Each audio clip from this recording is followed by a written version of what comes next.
insight dan pikiran Tuhan bagi kami semua yang Tuhan telah panggil dan tetapkan untuk menerima berkat firman Tuhan. Lindungi dari sejarah dan segala cara-cara yang dibuat untuk membuat kami jauh dari firman Tuhan. Kemuliaan anak usaha kemuliaan Engkau dan berat firman Tuhan Injil kebenaran diberitakan sebagaimana seharusnya tentang anugerah kasih Allah dalam Yesus Kristus, tentang pengorbanannya yang sempurna, kematian dan kebangkitannya yang memerdekakan kami semua. Di dalam nama Tuhan Yesus, hormat dan kemuliaan bagi Tuhan. Terpuji nama-Mu sampai selama-lamanya. Dalam nama Tuhan Yesus kami bersyukur dan berdoa dan menyerahkan waktu ini di dalam tangan Bapa dan Saudara. Haleluya. Amin. Shalom. Sekali lagi, shalom. Tuhan sejahtera Kristus bagi kita semua. Pesan bagi Bapak semua, Tuhan Yesus mengasihi Bapak semua. Meskipun di antara kita yang ada saat ini pasti kita bergumul dengan kasih itu. Kita punya pergumulan masing-masing, kita punya harapan, dan biarlah dalam kebenaran firman Tuhan kita boleh menerima kemerdekaan yang sejati yang telah dianugerahkan bagi kita semua. Ya, saya bersyukur secara pribadi, puji Tuhan bisa kembali ada di sini. Kesempatan yang kedua untuk bersama-sama dengan Bapak Mama semua kita belajar firman Tuhan, dan saat ini di momen Natal ya, kita merayakan peristiwa Natal. Dari tadi saya lihat di slide muncul kata pengharapan. Tema kita pengharapan. Kalau saya tanya kepada Bapak Mama semua, adik-adik, teman-teman yang ada saat ini, apa itu pengharapan? Pengharapan itu sebenarnya apa? Yang ada di sini sekarang ada punya pengharapan? Ada punya harapan? Kira harapan apa? Harapan untuk tahun depan gaji naik, tahun depan kayaknya harga-harga barang lebih murah gitu ya, jalan semakin terbuka ya. Setiap kita punya harapan. Tadi testimoni kesaksian di awal ibadah kita, ada yang berumur untuk anak, ada yang berumur untuk pekerjaan, keluarga dan sebagainya. Semua kita punya pergumulan, dan dalam pergumulan itu ada harapan demi harapan. Tapi sebenarnya harapan itu apa sebenarnya? Saya yakin, kita yakin semua kita punya harapan, tapi banyak orang kecewa karena harapannya tidak terjawab. Gitu ya. Amsal bilang harapan yang tertunda itu mengecewakan, tapi keinginan yang terpenuhi itu sebuah kabar baik. Nah, ini bukan ayat firman Tuhan yang sebenarnya kita mengajak untuk kita baca, ya, tapi berkaitan dengan latar belakang tema ini. Ada satu firman Tuhan, ya, sebenarnya ada 3 ayat. Roma 5 ayat 3-5 itu bicara tentang pengharapan. Menurut Alkitab, pengharapan itu sebenarnya seperti apa? Sekali lagi, kita semua punya definisi, punya pengertian tentang harapan. Tapi apa kata Alkitab tentang harapan itu? Dalam Roma 5 ayat 3-5, dia kaitkan pengharapan itu dengan kesengsaraan, ketekunan, dan tahan uji.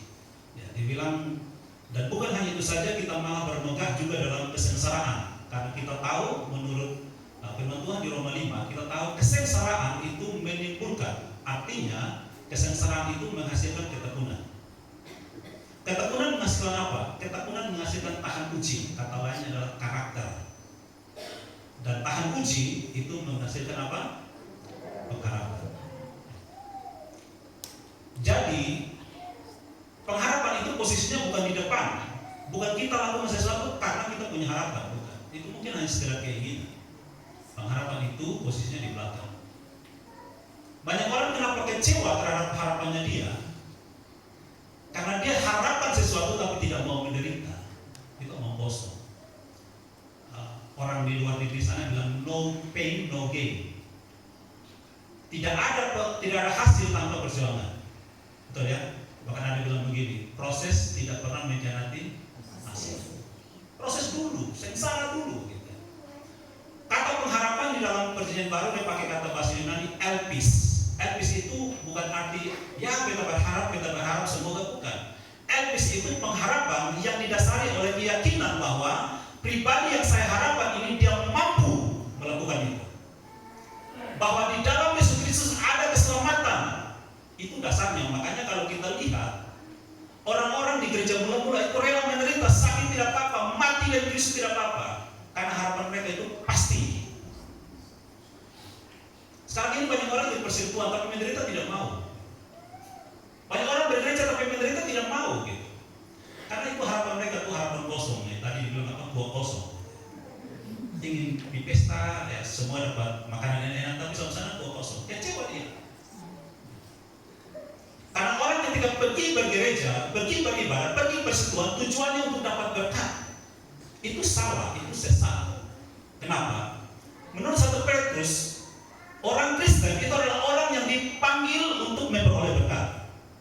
Jadi karena dia sudah diberkati, makanya dia memberkati orang lain. Yesus bilang kepada murid-muridnya, kamu sudah terima dengan cuma-cuma, bagikan itu dengan cuma-cuma.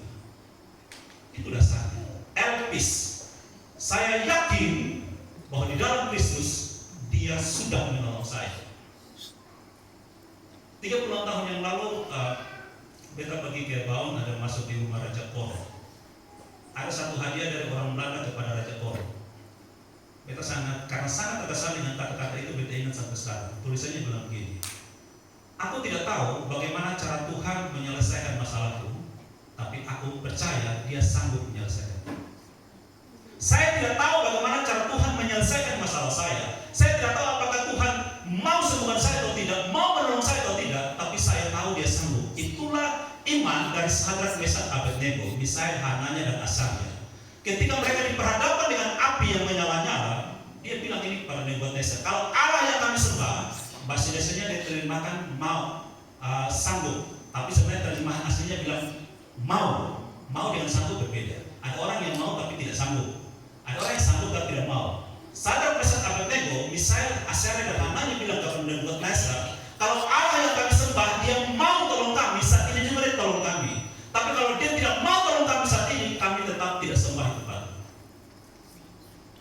Mereka percaya Allah sanggup, Allah sanggup, tapi dia mau atau tidak, itu kehendaknya dia. Pernahkah Bapak Mama Saudara pernah pergi ke orang minta tolong, tapi kita tahu orang itu mampu tapi tidak mau? Pernah ulang dan kecewa kan? Nah, itu harapan ya. Sekarang kita bicara soal Natal. Kalau sekarang kita dengar kata Natal, apa yang ada dalam pikiran kita? Natal itu apa sih? Natal tentang apa gitu? Apa yang ada bayangan kita? Yang pertama dari saudara, lilin Natal, ada pohon Natal, ada gambar Sinterklas dan lain. Kalau kita dengar Natal, kira-kira apa dalam pikiran kita? Mungkin ada yang pikir orang Majus. Kenapa disebut orang Majus? Karena jalannya maju, tidak mundur. Orang Majus, mungkin ada pikir, oh orang Majus naik unta, gitu. Ada pikir, oh malaikat dan sebagainya. Oke, apapun juga itu, ya. Kita punya pikiran tentang Natal. Tapi hari ini, saat ini beta ajak kita merenungkan Natal dari kisah yang mungkin kita tidak pernah sempat pikirkan. Sebenarnya Natal itu tentang apa? Beta ajak kita melihat tentang Natal yang pertama yang ada di Taman Eden. Peristiwa Natal yang pertama di Taman Eden. Kok bisa Natal di Taman Eden? Nanti kita lihat ceritanya ya. Kisah itu sebenarnya di dalam dunia teologi mereka sebut dengan proto-evangelium. Proto itu pertama, evangelium itu Injil. Injil yang pertama. Jadi sebenarnya di Taman Eden Tuhan sudah memberitakan Injil yang pertama tentang keturunan perempuan itu, tentang Mesias yang akan menyelamatkan kita semua. Nah, kita awali dengan ini pertanyaan. Siapa di sini yang tidak punya musuh? Ada orang yang tidak punya musuh? Atau mungkin dibalik? Siapa di sini yang dia tidak punya musuh tapi orang memusuhi dia? Pasti banyak kan? Lebih banyak apa? Lebih banyak kita tidak punya musuh tapi orang memusuhi kita, atau kita punya musuh lebih banyak gitu ya. Ya, silakan jujur dengan Tuhan sendiri ya. Tapi kalau misalnya ada orang yang buat salah dengan kita, kira-kira apa harapan kita terhadap dia? Ada yang jalan keluar di jalan lalu orang mulai ada serempet-serempet di bilang apa? Bukti kurung mati sudah. Itu baru serempet atau soalnya karena apa? Kalau karena kubur lebih berat lagi hukuman. Ada orang yang dia berdoa di Tuhan belum gini, Tuhan, beta berdoa untuk beta punya musuh, tapi kalau Tuhan kasih beta satu, minta Tuhan kasih dia dua. Jadi kalau Tuhan berikan kepada dia satu, maka dia musuh dapat berapa? Dua. Kira-kira dia minta apa? Pasti dia tidak akan minta berkat, dia rugi tuh. Dan juga pasti dia tidak minta istri gitu. Kan istri itu ada. Dia akan minta apa? Sesuatu yang jelek, betul ya? Kalau Tuhan kasih mata yang satu, berarti musuh mata yang berapa? Dua. Kalau Tuhan kasih kaki patah satu, musuh kaki patah? Nah, dua. Saya sudah kejam, nggak boleh hidup gitu. Ya, kita sering berharap berharap musuh kita itu dapat berkali lipat. Dan seolah kita puas. Bahkan ada orang tua yang kalau ingin anak bikin salah, dia tidak akan berhenti pukul sama anaknya berdarah. Itu sebenarnya bukan didikan, tapi dia puaskan itu amarah. Jadi alih-alih aku sengaja kesan bahwa didik anak ini, tapi sebenarnya dia punya masalah mental, dia sakit jiwa. Jadi dia puaskan dia punya kemarahan itu dengan membiarkan anaknya menderita. Ada satu papa dia baru beli mobil baru, mahal sekali, ratusan juta. Dan mobil ini belum sempat dia pakai karena baru diantar ke rumah. Dia masih kecil, balita gitu, bawah 5 tahun. Lalu dia anak ini sebenarnya ingin memberikan kejutan bagi papa. Ketika papa masuk rumah, ini mobil sendiri pakai di luar, ini anak bikin kejutan dengan coret-coret di mobil. Supaya ketika papa keluar kan, wih, mobilnya banyak coretan. Tujuan anak kecil kan ingin kasih kejutan. Tapi ketika papa keluar, lihat mobil baru, dia papa sangat marah, pukul anak tangan sampai patah. Ketika anak tangan patah baru dia sadar, disusah. Berusaha bawa ke dokter, dirawat, setelah beberapa waktu tidak tertolong, ini anak tangan harus diamputasi. Ketika amputasi tangan baru dia menyesal sekali. Ketika dia pukulin anak, itu bukan didikan. Pertama, dia menjadikan materi lebih berharga daripada relasi daripada anaknya. Yang kedua, dia masalah sakit jiwa, jiwanya tidak beres. Jadi memuaskan emosinya itu dengan melihat anaknya menderita. Kita coba baca Kejadian 3:15. Satu ayat firman Tuhan yang tadi disebut sebagai proto-evangelium. Proto itu yang pertama, evangelium itu Injil yang pertama. Kejadian 3 ayat 15. Satu ayat ini kita membaca bersama-sama ya. Kejadian pasal 3 ayat 15. 1, 2, 3. Aku akan mengadakan permusuhan antara engkau dan perempuan ini, antara keturunanmu dan keturunannya. Keturunannya akan meremukkan kepalamu dan engkau akan meremukkan tumitnya. Amin, amin. Demikian firman Tuhan. Kejadian 3:15. Nah, kita secara cepat menyampaikan konteks dari bacaan ini. Kita yakin beberapa dari kita sudah tahu sebenarnya cerita tentang ini, tapi tidak salah kita ulangi ya. Setelah Allah menjadikan langit dan bumi dalam Kejadian 1, sampai ada sedikit diteruskan detailnya di Kejadian pasal 2. Allah menciptakan atau membuat satu taman di Eden di timur. Jadi sebelumnya Allah jadikan langit dan bumi belum ada taman. Allah membuat taman menurut Kejadian pasal 2. Lalu Allah menjadikan manusia untuk mengelola taman itu. Manusia itu namanya Adam. Disebut Adam karena dia diambil dari tanah. Bahasa Ibrani-nya tanah itu Adamah. Dari tanah Adamah jadikan satu makhluk disebut Adam untuk menunjukkan bahwa Adam manusia kamu berasal dari tanah ini. Nah, setelah Adam ada, Taman Eden sudah ada, Adam kelola, tapi Tuhan lihat kayaknya tidak baik kalau manusia seorang diri. Tuhan Allah menjadikan apa? Ya, Tuhan Allah jadikan siapa? Penolong. Penolong itu siapa? Sebelum Hawa ada satu peristiwa Tuhan Allah menjadikan binatang-binatang untuk dibawa kepada Adam, untuk Adam menamai. Nah, ini ceritanya panjang, ya kita tidak mau membelok. Semoga ada waktu yang lain kita bahas soal ini. Kenapa Tuhan bilang tidak baik manusia seorang diri? Kenapa Tuhan tidak langsung jadikan Hawa, tapi Tuhan jadikan binatang-binatang dulu? Setelah itu baru Tuhan jadikan Hawa. Setelah Adam melihat bahwa Adam menamai semua binatang, tetap dia temukan tidak ada yang cocok dengan dia, tidak ada yang sesuai dengan dia. Lalu Tuhan menjadikan satu makhluk yang lain, yang diambil dari tulang rusuk atau tulang remis. Tulang remis di sofa di bawah, tulang remis, tulang rusuk. Ada Tuhan kasih Adam hidupnya supaya Adam jangan protes, jangan bikin ini itu ya. Kadang-kadang ada orang bilang begini, tak kenal maka tak, makin dikenal makin mencengkelkan. Makanya kalau orang sebenarnya kan cengkel dengan pasangan. Ya Tuhan biar Adam lu tidur lu jangan turun campur nanti banyak protes ya. Adam terima jadi. Gitu. Tuhan memberikan kepada Adam bahasa Ibrani-nya Ezer Kenegdo. Kita bahasa Indonesia kita bilang penolong yang sepadan, bahasa Ibrani-nya Ezer Kenegdo. Ezer Kenegdo ini secara esensi berbeda dengan penolong yang sepadan. Ezer itu penolong, Kenegdo itu berlawanan. Minta izin dalam bahasa Inggris bilang helpmate opposite him. Helpmate itu rekan penolong. Opposite itu berlawanan. Jadi Hawa itu adalah rekan penolong Adam dan berlawanan. Makanya laki-laki perempuan itu tanda kutip sering berdebat. Gambaran orang Israel tentang perempuan itu bukan lemah. Gambaran orang Barat tentang perempuan itu lemah. Tapi gambaran Israel tidak. Kalau membaca baik-baik tentang perempuan di dalam Alkitab, baik Perjanjian Lama Perjanjian Baru, perempuan itu tidak lemah. Contoh perempuan yang dipuji-puji dalam Amsal 31 ayat 10 sampai 31 itu cerita perempuan yang kuat. Pagi-pagi bangun, ya kan? Kerja, walaupun salju dia buat semua suami dan anak-anak itu nyaman. Itu perempuan. Perempuan tidak lemah, perempuan itu kuat. Makanya disebut penolong. Helpmate opposite him, ezer keneko. Gambaran Israel kalau mereka menggambarkan laki-laki dan perempuan itu seperti prajurit. Laki prajurit, perempuan prajurit. Makanya kalau baca baik-baik di dalam Alkitab, bahkan sejarah dunia ini membuktikan tidak pernah ada satupun laki-laki yang berhasil menaklukkan perempuan. Tidak ada. Semua laki-laki hebat takluk di bawah perempuan. Contoh, secara fisik hebat siapa? Simpson. Kalah dengan siapa? Dengan Duila. Di Laila, perempuan dalam lembah Sorek. Laki-laki yang paling berhikmat di dunia siapa? Salomo. Kalah dengan siapa? Perempuan. 1000 perempuan tarik dia menyembah berhala. Tidak ada satu laki-laki yang bisa kalahkan, kecuali perempuan itu merendahkan dirinya, maka dia akan diinjak-injak oleh laki-laki. Perempuan, istilah perempuan itu dari bahasa Sanskerta.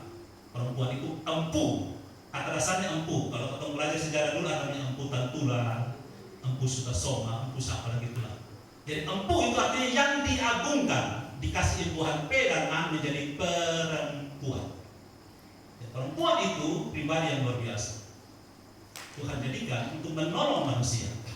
Nah, lalu ceritanya sampai ke Kejadian pasal 3, ada cerita ular menggoda Hawa, perempuan ini. Hawa jatuh dalam dosa. Hawa ajak suaminya Adam makan buah itu, mereka jatuh dalam dosa. Lalu Allah datang mencari Adam. Itu latar belakang dari bacaan kita Kejadian 3:15. Itu konteksnya. Nah, sekarang kita ajak kita melihat Kejadian 3:15. Tuhan, kalau kamu tanya begini, kenapa sekarang ada perkelahian, ada permusuhan, ada segala macam, setan kejar-kejar manusia, ada juga manusia kejar-kejar setan. Kita tahu siapa yang dikejar. Orang jalan di sini ada gelap, orang jalan gelap, tiba-tiba lihat setan, dia bangun lari, setan juga kaget manusia bangun lari, tunggu pakai jalan untuk menyelamatkan diri, bukan satu dalam satu. Akhirnya manusia jatuh dan luka, dia salah setan. Pas setan itu kaget dia itu, makanya dia lari. Memang orang lain juga datang, itu tuh pakai jalan. Nah, Tuhan yang membuat, kan jelas ayat itu bilang, aku itu siapa? Tuhan Allah akan mengadakan permusuhan. Kata permusuhan itu dari bahasa Ibrani eibah. Eibah itu bukan permusuhan biasa-biasa, ini potong baklai besok barangnya, tidak. Permusuhan itu bukan seperti permusuhan orang bersahabat, permusuhan orang pacaran, permusuhan besok berbanang, suami istri dan baklai besok barangnya, bukan. Eibah itu artinya permusuhan abadi. Permusuhan yang dipenuhi dengan begitu kebencian yang sangat mendalam, yang hanya bisa diselesaikan dengan bantuan ilahi. Itu permusuhan. Aku, kata Tuhan, akan mengadakan permusuhan antara engkau dan perempuan ini. Kita perhatikan baik-baik ayatnya. Permusuhan itu dia bersifat satu generasi dan lintas generasi. Tuhan bilang begini, Tuhan bicara kepada ular, aku akan mengadakan permusuhan antara engkau ular dengan perempuan ini. Itu satu generasi, betul ya? Antara keturunanmu dengan keturunannya, generasinya sama.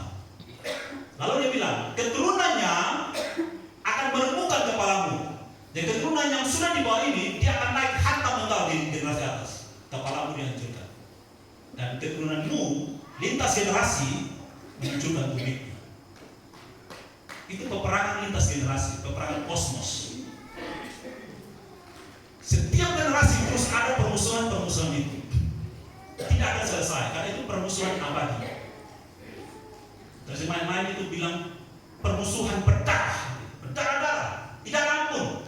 Ada orang bilang gini, dia musuh sampai 7 turunan, betul kan? Belum sampai 1 turunan disemati. Permusuhannya selesai. Ini tidak selesai, terus.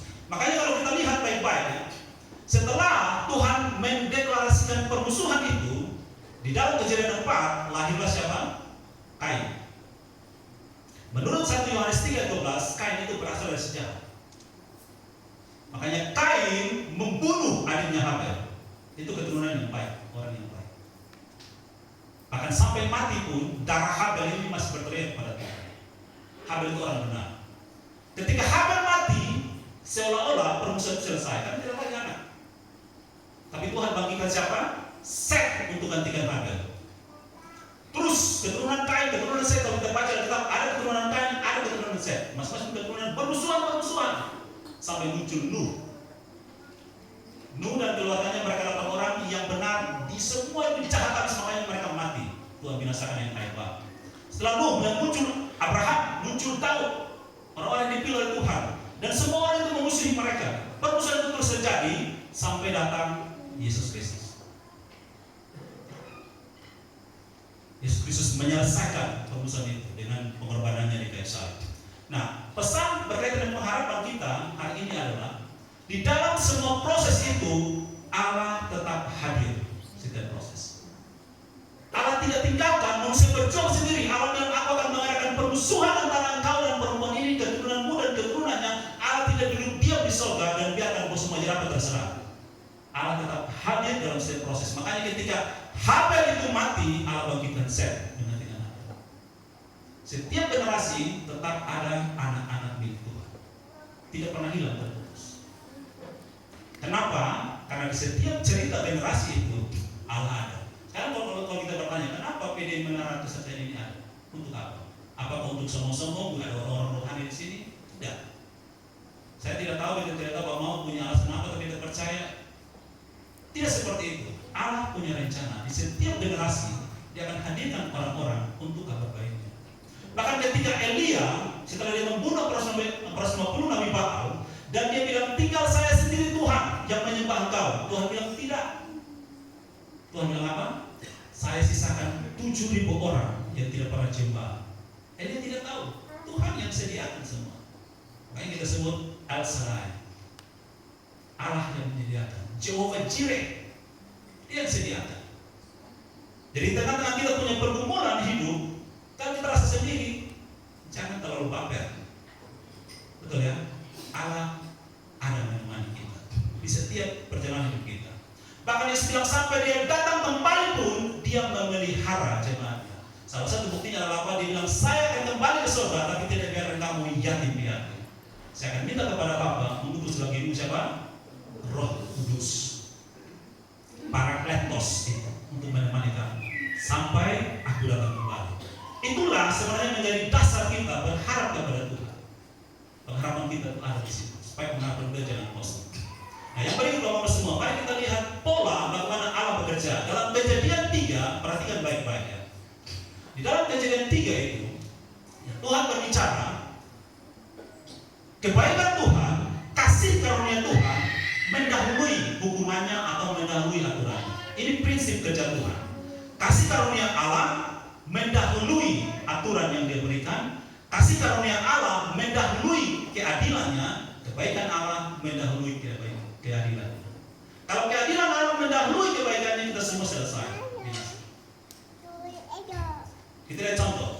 Di dalam Kejadian 20, ketika Allah memberikan aturan kepada bangsa Israel, yang kita mengenal dengan 10 hukum itu. Kita tahu 10 hukum yang pertama apa? Ada yang tahu? 10 hukum yang pertama, satu bilang apa? Ya, jangan ada padamu. Itu menurut kita. Menurut orang Yahudi, yang pertama bukan itu. Yang pertama adalah, akulah Tuhan Allahmu yang membawa kau keluar dari tanah Mesir, tanah perbudakanmu. Jadi, sebelum Allah berikan aturan, kebaikannya sudah mendahului. Saya sudah keluarkan kamu dari tanah Mesir tanpa kamu berperang, saya berperang. Karena kamu sudah merdeka, ingat, jangan ada padamu hal lain dalam aku. Kalau kata orang tua bilang apa? Kadang-kadang anak-anak tidak tahu kita punya kebaikan. Kita hantam saja dia, hajar dia. Anak bingung, ini apa? Kok tiba-tiba marah, tiba-tiba kok beti, mama kok cerai dalam maksud apa? Kita tidak ngerti. Kalau Allah, Dia tunjukkan dulu kebaikan. Pakai contoh kamu semua. Ada yang pernah di bank? Orang di bank? Ada yang punya tabungan di bank? Boleh catat di sini dengan nomor rekening dan PIN-nya, itu tolong diambil.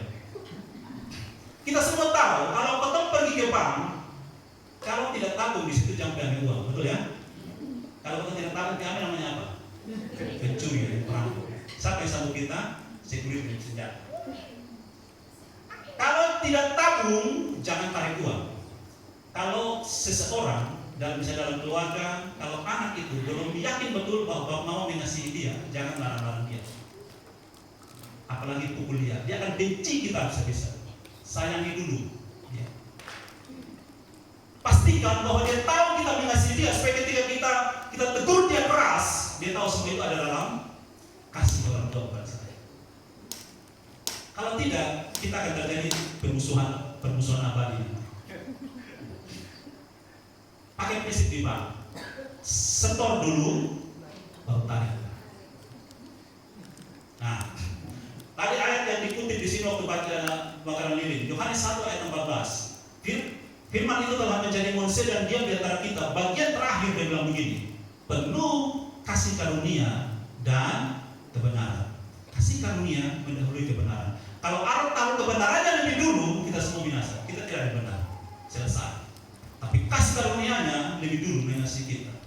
Baru kebenarannya itu. Kita perhatikan ketika Allah datang ketemu dengan Adam, dan Allah tanya, apa yang sudah kamu lakukan? Masing-masing sudah bertolak berhela. Adam bilang Hawa bilang ular. Betul ya? Nah, setelah sampai di ular, lalu Tuhan keluarkan kasih karunia-Nya. Kasih karunia bilang begini, aku akan mengadakan permusuhan antara engkau dan perempuan ini, antara keturunanmu dan keturunannya. Hukuman yang pertama, bahkan hukuman kutukan yang pertama Tuhan di ayat 14, Kejadian 3 ayat 14, Tuhan kutuk ular. Terkutuklah kamu karena perbuatanmu, tapi kepada manusia Tuhan tidak kutuk. Manusia pertama yang dikutuk Tuhan siapa? Kain, karena dia membunuh Habel. Kalau kita baca di terjemahan bahasa Indonesia itu tidak kelihatan. Terjemahan Indonesia seolah mengatakan darah itu cuma tunggal, tapi dalam terjemahan asli disebut darah adikmu. Jadi Tuhan marah Kain dan Tuhan kutuk Kain karena ketika Kain membunuh Habel, Kain membunuh generasi yang lebih baik dari dia. Tidak ada lagi generasi Habel, terhapus dari dunia ini. Makanya Tuhan kutuk Kain. Dan Tuhan bangkitkan satu pribadi yang baru namanya Set untuk meneruskan keturunan dari perempuan itu supaya tidak hilang. Nah, setelah Tuhan kutuk ular, Tuhan bangkitkan kasih karunia. Kenapa kita sebut kasih karunia? Perhatikan baik-baik. Di dalam Kejadian 2, Tuhan bilang kepada Adam, kalau engkau makan buah ini, engkau apa? Engkau akan senang, akan sehat, engkau akan mati. Tapi ketika Hawa dan Adam makan, mereka mati tidak? Tidak. Harusnya di Kejadian 3:15 setelah Tuhan kutuk ular di ayat 14 muncul hukuman mati bagi Adam. Harusnya Tuhan begini, kau mati saat ini, selesai. Tapi tidak. Apa yang Adam dengar bukan kabar kematian, betul ya? Tapi kabar apa? Kelahiran. Lawan dari kematian. Keturunannya. Adam kaget, loh, berarti bisa menjadi mati dong. Bikin dosa tambah. Bukan. Itulah kasih karunia Allah. Makanya dalam Kejadian 3 ayat 20, setelah Tuhan mengusir Adam dan Hawa keluar dari Taman Eden, Adam memberi nama istrinya siapa? Hawa. Hawa itu artinya apa? Ibu dari segala yang hidup. Karena dia sudah menerima kasih karunia Allah, kamu akan punya keturunan. Makanya ketika Kain lahir, Adam dan Hawa kasih nama dia Kain, artinya aku telah dapat anak karena pertolongan Tuhan. Tapi kesaksian Bapak yang dulu tentang keturunan Tuhan yang begini. Itu kabar baik. Jadi kasih karunia Allah, setelah Allah memberitakan kasih karunia, kabar keselamatan di dalam Yesus Kristus, karena keturunan perempuan itu yang ditujukan adalah sebenarnya Yesus Kristus. Baru dalam ayat 16 seterusnya Tuhan menghukum Hawa dan Adam. Setelah kasih karunia, sehingga hukuman itu ada dalam bungkusan kasih karunia. Tuhan baru bilang, Hawa, saat engkau bersalin susah payah luar biasa. Makanya ada yang bilang secara medis, perempuan ketika melahirkan di penderitaan entah berapa puluh kali. Saudara yang bisa tahan itu penderitaan kecuali kasih karunia Tuhan ada di sini. Soal melahirkan, karena kalau sekarang enak, kalau dulu mesti tato bilang air panas, menderita. Sangat menderita. Lalu kepada Adam Tuhan bilang apa? Tuhan tidak bilang terkutuklah Adam, tidak, terkutuklah tanah ini karena engkau. Tapi hukuman semua itu adalah bungkusan kasih karunia. Kamu tidak mati, kau akan punya keturunan. Melalui keturunanmu akan lahir Mesias. Itulah Injil dan proto evangelium. Dan kita bersyukur. Makanya Daud bilang lebih baik kita jatuh di tangan Tuhan daripada jatuh di tangan musuh. Tuhan kasih pilihan, lu mau jatuh di mau dapat hukuman ini atau hukuman ini? Tuhan Daud bilang lebih baik dia jatuh di tangan Tuhan. Karena walaupun dia pukul beta, dia akan rangkul beta. Dia akan sembuhkan beta kembali. Itulah pengharapan kita. Tapi kalau kita benar-benar kenal dia, kalau tidak pengharapan kita kosong. Nah, sekarang kita hidup di tengah-tengah dunia yang kepala iblis sudah dihancurkan. Harusnya lebih baik, harusnya lebih aman. Tapi yang kita lihat tidak. Penderitaan ada di mana-mana. Dunia sudah jatuh dalam dosa, dan dunia yang sudah jatuh dalam dosa ini dihidupi, ditinggali, didiami oleh orang yang berdosa. Lalu apa yang baik yang kita bisa harap?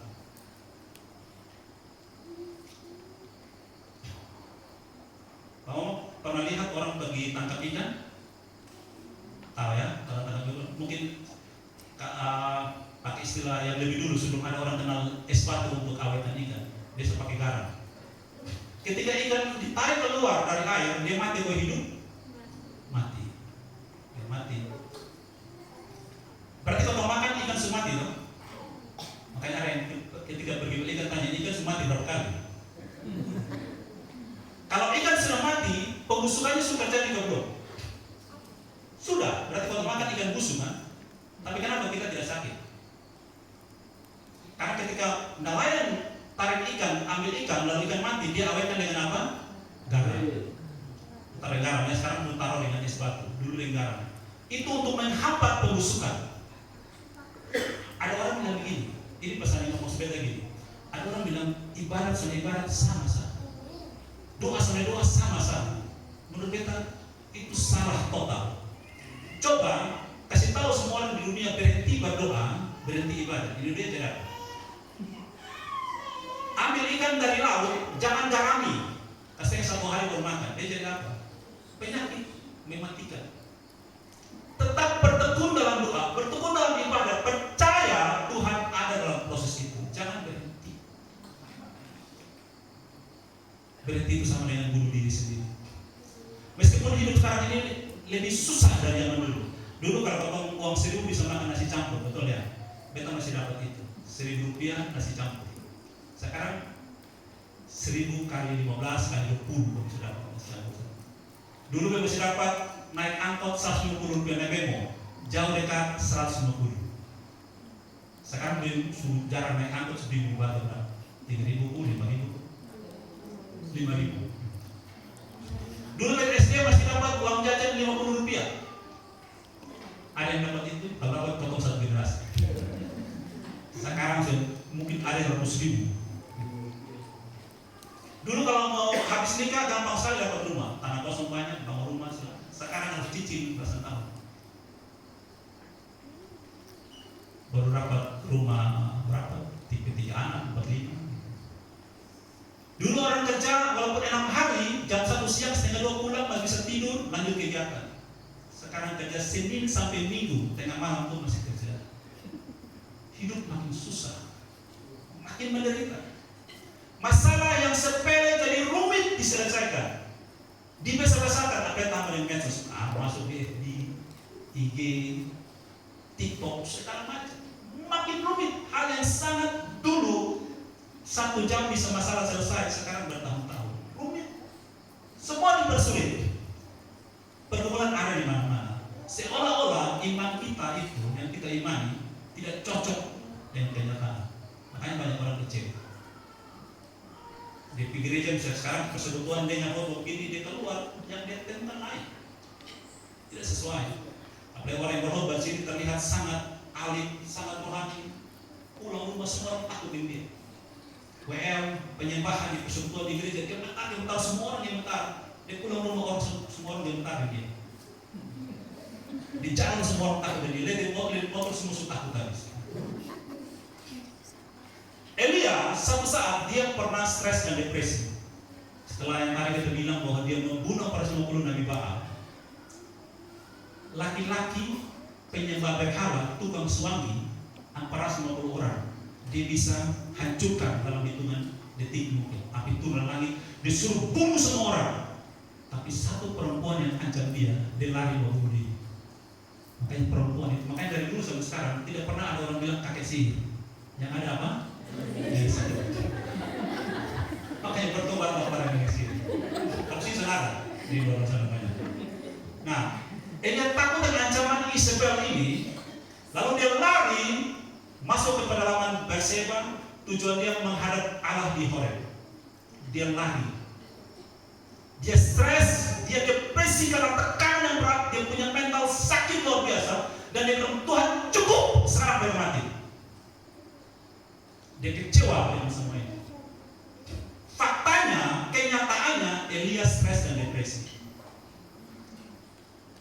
Tapi dia sadar Tuhan itu ada. Makanya dia bicara itu. Pesannya begini Bapak Saudara.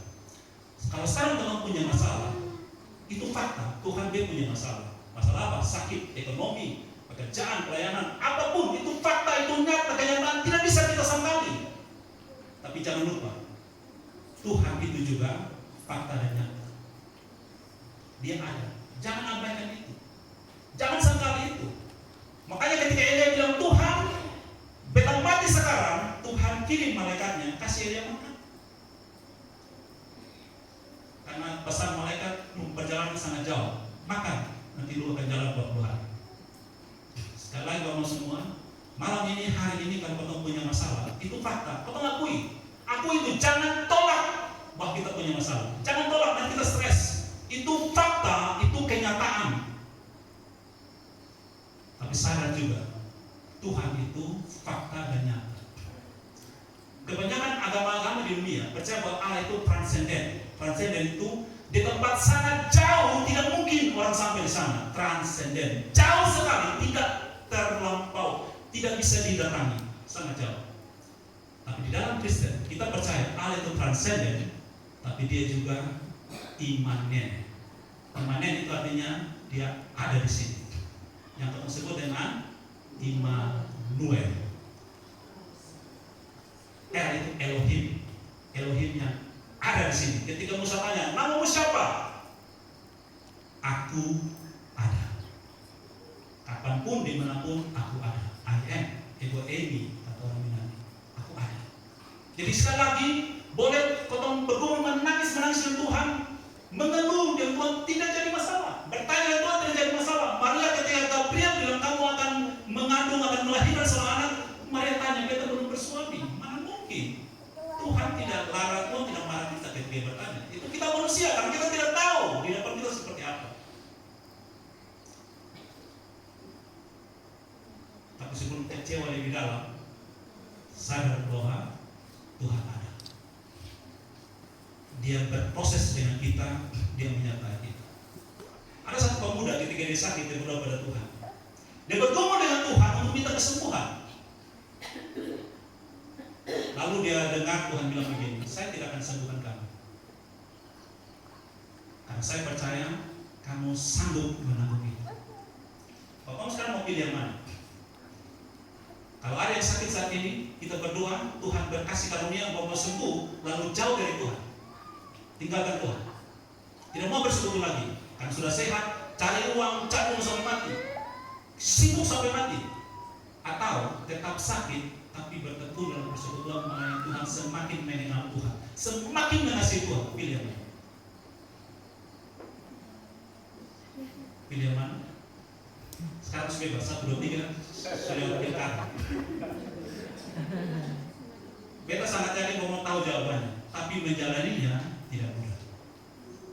Karena itu proses dengan Tuhan. Asaf di dalam Mazmur 73, Asaf ini pemuji di rumah Allah, seperti W.L. Singer. Dalam Mazmur 73 dia mengeluh dengan Tuhan. Dia bilang, percuma saja aku pertahankan tanganku bersih. Kenapa? Karena aku iri hati dengan orang fasik. Mereka tidak mengenal Allah, mereka hidup dalam dosa, dan mereka tidak pernah mengenal penderitaan manusia. Mereka makmur, bahagia. Tapi saya setiap hari bergumul dengan penyakit, bergumul dengan masalah. Saya sedikit lagi aku tergelincir, aku ada di jalan yang licin, sedikit lagi aku jatuh Tuhan. Tapi dia bilang, sekalipun itu aku lebih suka dekat padamu. Walaupun aku seperti keledai dungu, artinya apa? Walaupun beta ini seperti binatang di samping Tuhan yang tidak mengerti apa-apa, beta lebih senang dekat dengan Tuhan. Walaupun beta tidak paham apa-apa. Ketika beta dekat dengan Tuhan, Tuhan menurut Asaf, Tuhan membuka pikiran saya, mata saya melihat bahwa orang fasik itu Tuhan taruh di jalan yang licin. Sementara yang mereka jatuh binasa tidak ada tahu. Asaf dan orang fasik sama-sama ada di jalan licin. Kamu pernah bawa motor atau auto turun gunung di jalan licin pernah? Susah atau gampang? Susah. Tapi turunnya cepat sekali, betul? Turunnya cepat sekali. Orang sukses mereka tidak kenal Tuhan, tidak beribadah pada Tuhan. Mereka sukses itu seperti cepat sekali. Ini hari usaha, besok untung berlipat kali ganda. Tapi mereka ada di jalan licin. Karena licin makanya turunnya cepat atau naiknya cepat. Tapi ketika hancur tidak ada yang menolong. Asap dia dekat dengan Tuhan, walaupun dia bilang sedikit lagi aku tergelincir, aku di ada jalan yang licin Tuhan, tapi Tuhan pegang dia. Makanya dia tidak jatuh dan hancur. Kita mungkin kecewa dengan Tuhan, sakit hati, tidak mampu bergumul, tapi kita percaya bahwa Allah itu setia. Walaupun kita bergumul setia Tuhan seperti apa Tuhan? Beta pernah mengalami sakit sampai kita berdoa, Tuhan kalau Tuhan tidak sembuhkan, beta lebih percaya Kau tidak ada. Karena bergumul dengan sakit yang luar biasa. Tapi hati beta ini tidak bisa jauh dari Tuhan. Kita tidak tahu kenapa. Beta berusaha jauh dari Tuhan, tidak peduli dengan Tuhan, tapi tidak bisa. Kenapa? Karena kasih karunia-Nya sudah merangkul beta begitu. Yeremia bilang begini, ketika dia kecewa dengan pelayanannya, dalam satu kali doa Yeremia bilang begini, Engkau telah membujuk aku begitu rupa sehingga aku tidak bisa menolak permintaan. Bapak ini tanda bahwa Bapak memilih Tuhan, Bapak tidak bisa jauh dari Tuhan. Itu tandanya. Karena Tuhan sudah mengikat kita dengan kasih setia yang kekal. Kasih setia itu dari kata keset. Keset itu artinya kasih yang didasari oleh perjanjian. Saya mengasihi kamu kata Tuhan karena saya berjanji mengasihimu. Kasih setia itu, kita mengasihi orang bukan karena perbuatan orang itu, tapi karena kita memilih mengasihi dia. Makanya kasih itu keputusan, bukan perasaan. Bapak semua yang sudah menikah, pendeta hanya akan memberkati bapak setelah bapak mengucapkan janji nikah, betul? Janji nikah itu namanya covenant, itu kasih setia. Makanya janji nikah bilang apa? Dalam susah maupun senang, untung maupun malu, saya tetap mengasihi. Tidak ada janji nikah bilang gini, beta hanya mengasihimu kalau selama beberapa jam tiap hari senyum. Tidak. Beta mengasihi kamu selama kita sehat dan makmur. Tidak. Karena keputusan itu, pendeta atas nama Tuhan memberkati pernikahan kita. Ada seorang hamba Tuhan, dia benar-benar sangat mengasihi Tuhan. Ini sebuah kisah nyata. Dia sangat mengasihi Tuhan. Tapi setiap kali dia berusaha mengasihi Tuhan, dia selalu jatuh dalam dosa. Akhirnya dia kecewa kepada dirinya sendiri. Lalu dia bawa pisau datang ke seorang pendeta. Dia bilang, Pak Pendeta, bunuh saya sekarang. Dia bilang, kemana kok tiba-tiba disuruh bunuh? Lalu Pak Pendeta bilang ini, sebelum beta bunuh lu jelaskan dulu, kenapa lu minta beta bunuh? Lalu dia cerita, beta sangat mengasihi Tuhan, sungguh-sungguh mengasihi Tuhan. Tapi beta bergumul setiap kali beta mengasihi Tuhan, beta jatuh dalam dosa dan beta merasa tertuduh dengan dosa ini. Beta berusaha bertobat tapi jatuh bangun dan beta kecewa pada diri sendiri. Lalu pendeta bilang begini, kalau kamu masih sadar bahwa kamu berdosa, itu tandanya Roh Kudus masih bicara. Jangan sia-siakan itu. Bangkit kembali, berusaha lagi, karena Roh Kudus menyertai kamu. Ceritamu belum selesai. Katanya kalau kita semua di sini, setiap kita punya pergumulan terhadap sesuatu. Ada yang orang mengatakan itu namanya dosa kesayangan. Kita merasa sayang sekali kalau ya Tuhan dosa lain kita bisa tinggalkan, tapi ini kayaknya rugi sekali kalau kita tinggal dosa. Kita punya dosa yang kita manja-manja sekali. Dan kita bergumul untuk itu. Setelah kita jatuh dalam dosa, selalu ada satu suara dalam hati bilang, kamu sudah berdosa, minta ampun pada Tuhan. Kita minta ampun, minggu depan buat lagi, bulan depan buat lagi, kita jatuh bangun. Tidak apa-apa. Beta tidak bilang bahwa terus berdosa, tidak. Bergumul terus, itu proses kita selama kita masih hidup dalam daging ini. Daging ini sudah tidak lurus. Kita bergumul terus. Bergumul terus. Ada seorang tolong bilang begini, hidup ini hanya bisa dijalani ke depan, tapi hanya bisa dimaknai ke belakang. Hidup ini hanya bisa dijalani ke depan, tapi dimaknai ke belakang. Kalau kita lihat ke belakang, baru kita bisa mengerti apa yang terjadi dalam hidup kita. Artinya begini, cerita hidup kita ini belum selesai sampai kita mati. Bapak pernah nonton film? Pas pernah nonton, biasanya pemeran utama di tengah-tengah cerita dia hancur-hancuran. Misalnya nonton film Batman, betul ya, Superman, Spiderman, itu tengah-tengah cerita dong seperti mau kalah sudah. Kalau pas dong seperti mau kalah, kalau tutup itu film, selesai ceritanya. Tapi filmnya belum selesai. Kalau tahu di akhirnya dong ada menang. Jadi hidup kita, kalau sekarang ini kita merasa kita Tuhan dan hidup hancur, tidak ada guna lagi, jangan berhenti, jangan bunuh diri.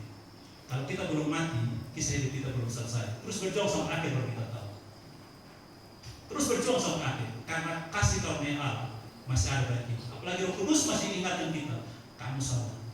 Lu tahu cerai, lu tahu sakiti lu anak-anak, lu tahu sakiti suami, istri, orang tua, lu pencuri, lu pemabuk, perokok, berzina, apapun. Dengarkan itu dan minta ampun pada Tuhan. Bergumul terus setiap hari dengan Tuhan. Asaf itu dia bilang, pernah dia akui Tuhan beta kecewa. Besok mau melayani Tuhan lagi. Tapi dia bilang, aku tetap dekat kepada-Mu. Aku suka dekat kepada-Mu. Bagaimana Tuhan menolong kita tidak tahu. Tadi kita kutip quote gitu ya, kalimat yang ada di rumah raja itu. Kita tidak tahu. Satu kali di dalam Lukas 1 ayat 36, ketika Gabriel datang kepada Maria di Nazaret, Gabriel katakan kepada Maria bahwa dia akan punya anak. Maria berbicara, berdiskusi, mungkin berdebat ataupun itu dengan Gabriel.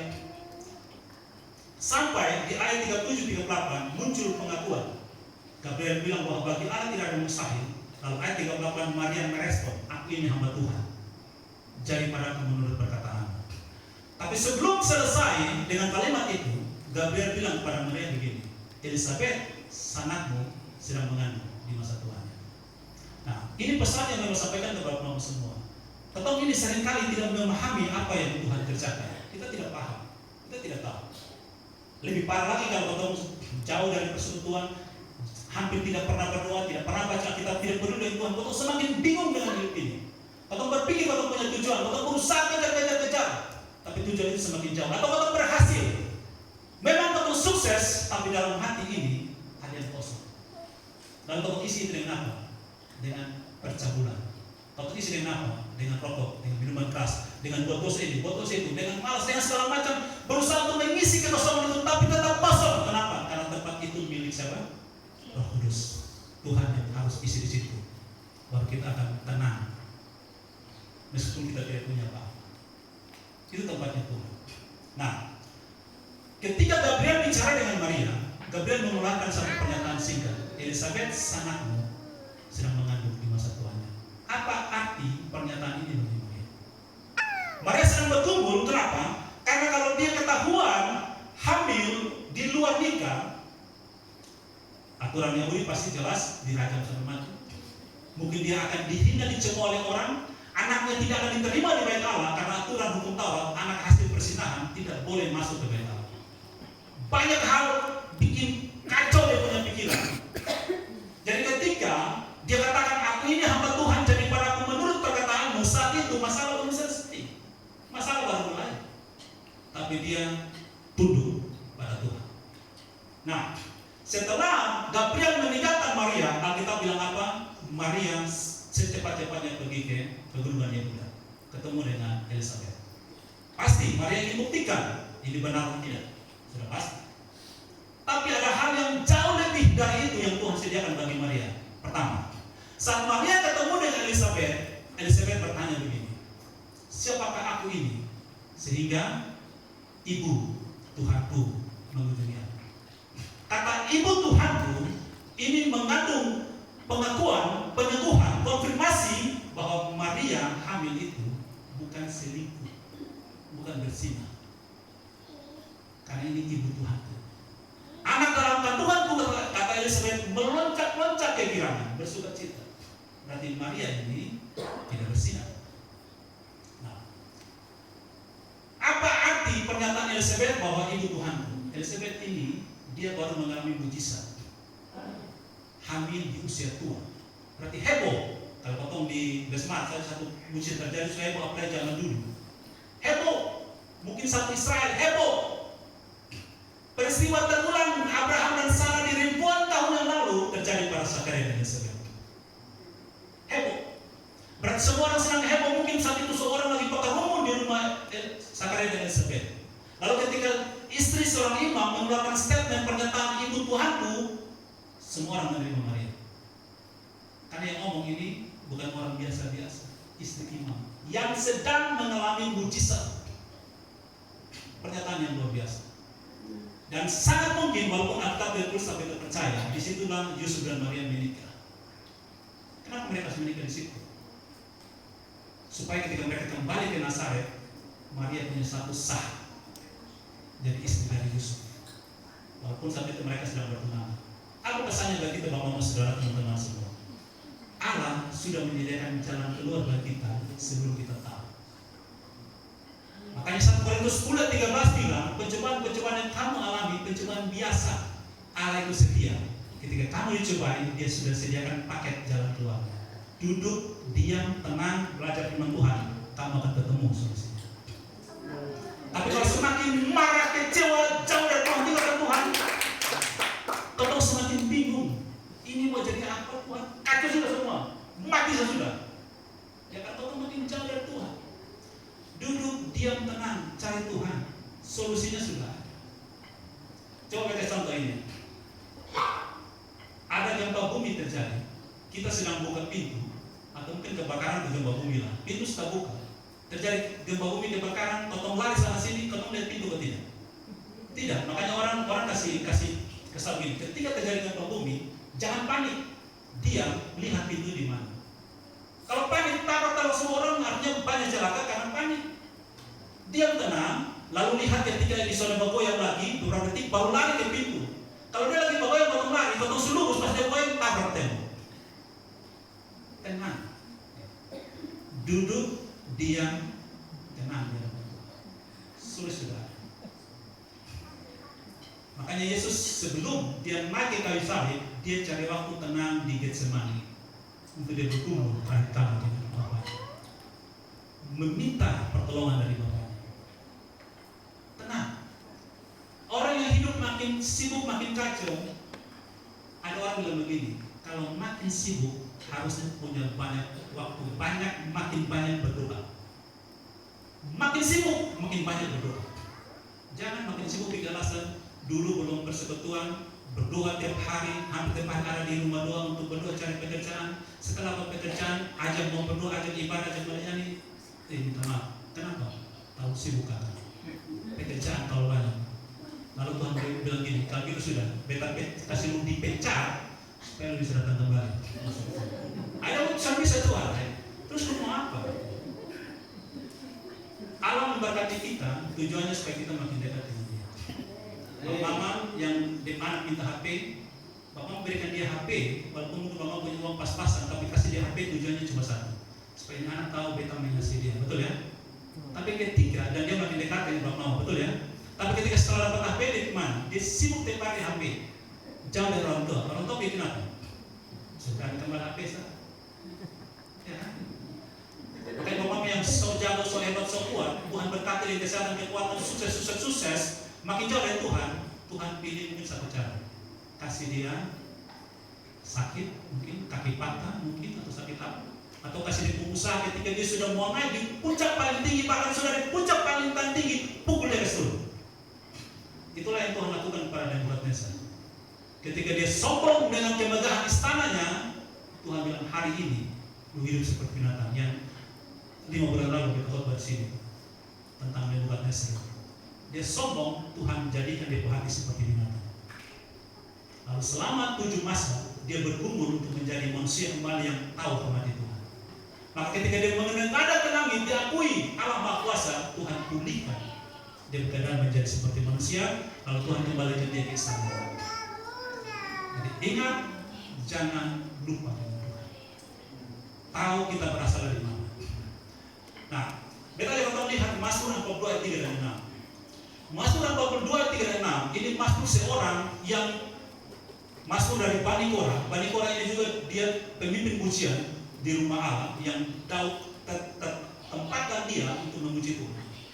Satu kali dia mengalami pergumulan hidup yang sangat berat. Lalu dia bilang, Tuhan, ketika kita ingat masa-masa dulu, beta memimpin pujian, pimpin orang masuk hadirat Tuhan. Tapi sekarang beta jiwa terpuruk. Mungkin dia lagi mentalnya lagi sakit, dia lagi punya banyak masalah yang sangat besar. Tapi luar biasanya Bani Korah, dia bilang kepada jiwanya begini, mengapa engkau tertekan, hai jiwaku, dan mengapa engkau gelisah di hatiku? Berharaplah kepada Allah, sebab aku akan bersyukur lagi kepadanya, penolongku dan Allah. Oh saudara, satu cara yang Alkitab ajar pada kita, Tuhan ajar pada kita supaya tidak larut dalam kecewa adalah jangan dengarkan jiwamu, tapi berbicaralah kepada jiwamu. Kalau mama lagi susah hati, putus cinta, lalu dengan lagu patah hatiku jadinya, lalu bikin apa coba? Makin nangis, makin makareu, guling-guling dia anak, karena patah hati. Dengar, lalu mulai dengar ini jiwa-jiwa begini, lupi di jembatan Libas, pijan mendengar, sampai loncat sudah. Karena kita dengar jiwa kita.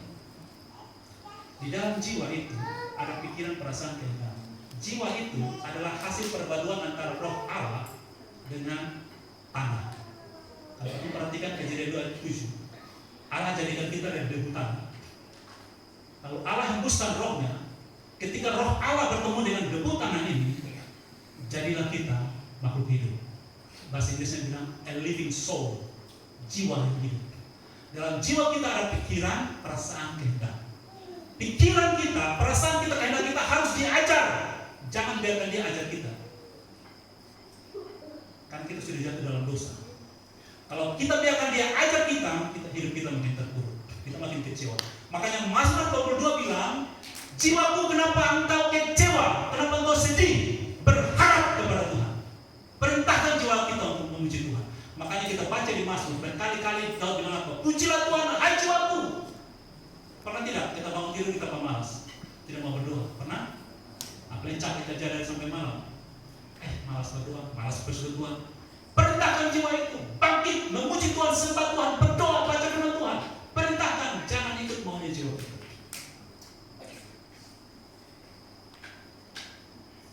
Kalau orang anak-anak muda remaja putus cinta, lalu mulai duduk sedih, jiwa mulai makin hancur, tak boleh. Orang diberhentikan dari pekerjaan, mulai sedih, mulai ingat masa lalu, berguling-guling masa lalu, hancur. Perintahkan jiwa itu memuji Tuhan. Kita kembali pada Kejadian 3, kita masuk pada bagian terakhir dari pemberitaan firman Tuhan ini. Di dalam Kejadian pasal 3 tadi, ketika masalah kita hadapi, manusia menghadapi masalah.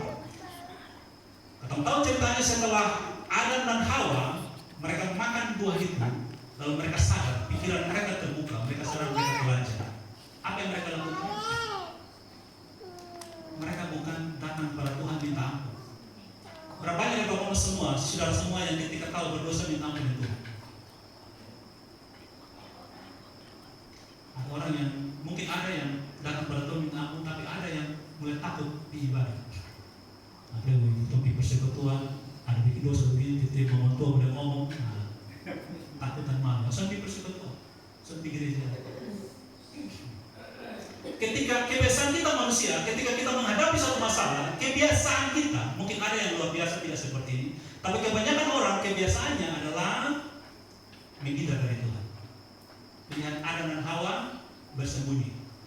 Yang kedua, pilihan yang kedua adalah berusaha sendiri untuk menyelesaikan masalah itu, tidak bawa masalah itu kepada Tuhan. Nah, kita belajar ini cara Tuhan kerja. Ketika Tuhan tahu bahwa Adam dan Hawa berdosa, ketika Tuhan tanya begini, Adam, di manakah engkau? itu bukan permainan sembunyi. Kalau dulu main sembunyi kan, hitung sampai 10 lalu sembunyi, atau dicari kan? Karena kau tidak tahu atau kamu sembunyi di mana. Ketika Tuhan tanya kepada Adam, itu bukan permainan main sembunyi. Tuhan tanya begini, dalam bahasa aslinya, artinya bukan di mana, itu bukan geografi, bukan wilayah. Karena Tuhan tahu Adam dan Hawa di mana. Waktu Tuhan tanya, di manakah engkau? Pertanyaan itu artinya begini, kenapa lu memilih iblis bukan pilih Tuhan? Itu pertanyaan, di manakah engkau? Sekarang kau posisi di mana? Memilih iblis atau memilih aku, Tuhan yang menciptakan? Itu pertanyaan di mana engkau? Nah, Adam dan Hawa berusaha untuk menyelesaikan masalahnya. Tapi ini cara Tuhan. Ini pola Tuhan dari dulu sampai sekarang, sampai kita kembali bersama Dia di surga. Pola Tuhan adalah ketika manusia jatuh dalam dosa, Tuhan pergi cari. Makanya ketika Yesus datang, Dia bilang begini, bukan yang sehat yang butuh tabib, tapi orang sakit. Aku datang untuk mencari mereka yang hilang. Jadi Tuhan yang punya inisiatif datang mencari kita. Jadi kalau malam ini kita ada di sini, kita bersekutu, kita berdoa, kita membaca firman Tuhan, kita memuji Dia, bahkan setiap hari kita lakukan itu karena Tuhan sudah lebih dulu cari kita. Dia sudah tangkap kita. Makanya kalau kita tanya semua ini punya kesaksian, kapan bertobat, kenapa bisa bertobat? Kita akan bersaksi ketika kita dalam dosa, Tuhan panggil kita datang pada Dia. Tuhan selalu memulai, berinisiatif untuk memulai. Itu yang pertama. Jadi Tuhan akan mencari Adam dan Hawa. Yang kedua, ketika Adam dan Hawa berusaha untuk selesaikan masalahnya, masalah mereka apa? Telanjang. Ya kan? Setelah mereka tahu mereka berdosa, mereka sadar mereka telanjang, mereka berusaha tutupi ketelanjangan itu. Sempat ambil daun pohon ara, bikin cawat, menutupi ketelanjangan. Tapi Tuhan bilang begini, lu punya masalah itu, bukan gue yang selesaikan, beta yang selesaikan. Tuhan yang bikin pakaian bagi mereka dari kulit binatang. Berarti ada binatang yang dikorbankan. Dan Tuhan mau bilang itu Injil yang pertama. Untuk masalah dosamu, bukan kamu yang selesaikan, aku yang akan selesaikan. Akan ada anak domba Allah, keturunan perempuan itu yang akan datang selesaikan masalahmu tuntas. Makanya di atas kayu salib Yesus serukan, tetelestai, sudah selesai. Mau semua kabar baik bagi kita untuk kita berpengharapan dalam Tuhan adalah Allah yang menyelesaikan masalah kita. Kalau kita lihat, oh kan beta berusaha, beta buat ini, betul. Tapi Allah sudah memulai. Allah tarik hati kita untuk datang ke sini. Bahkan menurut Roma 5, ketika kamu masih berdosa, Yesus sudah mati. Jadi cara Allah menyelesaikan bukan hanya selesaikan akibat dosa, tapi sumber masalah itu Allah selesaikan, yaitu iblis. Allah selesaikan. Kalau baca dalam Kejadian 3 itu, Tuhan bilang kepada iblis, terkutuklah engkau, mulai hari ini engkau akan berjalan dengan perut, dan debu tanah menjadi makananmu. Kalau ada orang bilang begini, berarti dulu ular punya kaki. Nah, Alkitab tidak bilang begitu. Tapi debu tanah, kalau kamu baca di dalam Alkitab, kita sebut saja di ayat yang mau mencatat, mau baca silakan. Dalam 2 Samuel 22 ayat 43 dan Mazmur 7 ayat 6. Kalau di dalam Alkitab, kalau bilang berkaitan dengan debu tanah, itu berkaitan dengan kekalahan. Kalau misalnya orang berperang, dia tangkap di musuh, biasanya yang menang itu atau raja itu akan injak ini kepala musuh di tanah. Itu tanda yang diinjak itu kalah. Jadi Tuhan sudah kabarkan iblis, ular, hari ini engkau kalah. Hari ini engkau berjalan dengan perut dan makananmu adalah debu tanah. Kamu sudah kalah. Bukti kekalahanmu nanti, keturunannya akan hancurkan kekalahanmu. Itulah Injil yang pertama, proto evangelium. Jadi kalau mau sedang punya pergumulan, kita semua pasti punya pergumulan, punya masalah. Mulai dengan dasar iman pengharapan bahwa Yesus sudah selesaikan semua masalah saya. Dia sudah selesaikan. Walaupun sekarang mereka lihat tidak seperti itu, percaya dia sudah selesaikan. Tuhan sudah katakan di Kejadian 3:15, iblis kamu sudah kalah. Tapi buktinya kan peperangan terus terjadi sampai di kayu salib. Baru terbukti iblis kalah. Iblis dikalahkan. Jadi cara kerja Allah tidak saja menyelesaikan akibat masalah, tapi sumber masalah itu dia selesaikan.